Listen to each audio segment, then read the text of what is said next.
What's up, everyone? This is Todd Hazelton with TechnoBuffalo.com. Today we're going to check out the Samsung Rugby Smart. I've actually had it for about 2 weeks now. I took it, tested it, and now I'll actually do the unboxing so you can see the phone. And the cool part about this part is that I'm actually going to show you the phone after it went through the rugged tests. And you'll see that there's not too much damage done to it.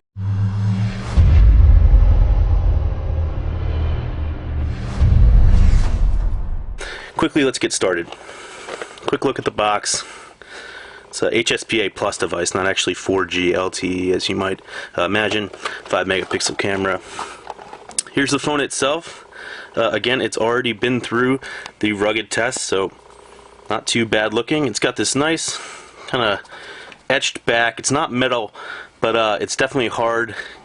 Feels solid, and then you get this rubbery sides. We'll go over the phone in just a second again. Inside you have the standard paperwork and your USB charger and cord. So we'll push that off to the side. Let's get into the phone itself. Alright, here we are with the phone, and it's just booting up. You've got a 3.7 inch Super AMOLED screen there. It's got a 800 by 480 pixel resolution. Trying to get this camera adjusted for you. You've got these nice sort of hardware buttons. Actually, they're really clicky and they feel like rubber, so they're actually pretty good quality right there.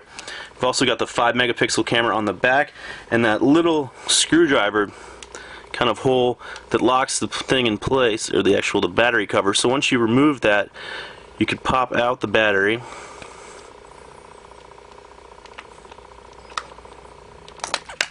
little tough, but so plastic shell there.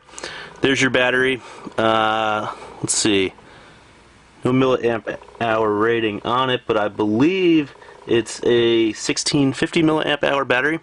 Not too bad, although I didn't find the battery life to be that great. There's a little water that seemed to snuck into the phone there. That's not too good. On the top, you've got a hatch for a micro USB port. Always keep that closed when you're going in the water. And then a 3.5 millimeter headphone jack there. Let's go through some of the software now. Alright, so here we go. We'll just unlock the phone. Now it's running Android 2.3 Gingerbread, so it's not running 4.0 Ice Cream Sandwich, not the best. I found the processor to be pretty snappy. The screen was just a little too small for me during my test, mainly because I would do things like Draw Free, that awesome game that I'm very addicted to, and found that it was actually hard to draw on the screen accurately as opposed to on even the iPhone or stuff, and I'm not sure exactly why, but I'm guessing it has something to do with the pixel density or something like that. So generally it took okay photos with that 5 megapixel camera, but not amazing. I also had a little water on the lens after dunking it, so that could have been a partial reason. But the actual HD video, it shoots 720p HD video, did not turn out that great. It had some bluish tint to it, so I wasn't too impressed. Would rather have the Galaxy S2, which shoots 1080p video, or the Galaxy S2 Skyrocket, which has a 4G LTE connection. Again, not the best phone overall on AT&T, especially when it comes to data speeds, but I really did like the rugged form factor. You'll see in just a moment that I was able to throw it in the water, throw it in the sand, kick it around on the dirt, and you can see that there's not too much of anything, scratches or anything on the phone, which is pretty surprising. There we go, quick look at the Samsung Rugby Smart from AT&T.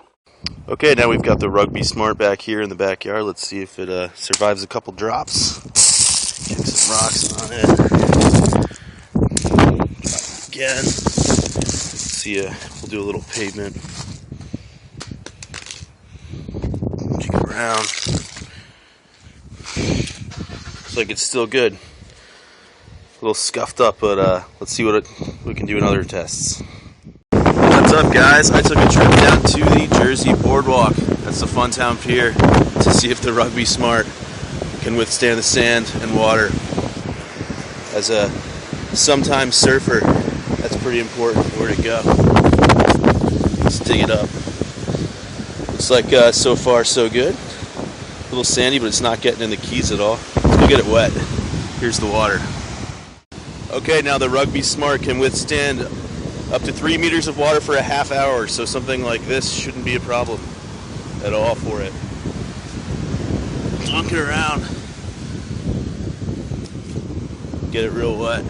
There it is, all sandy. Let's see how it does. It's buzzing a little bit. We'll be right back. My feet are wet.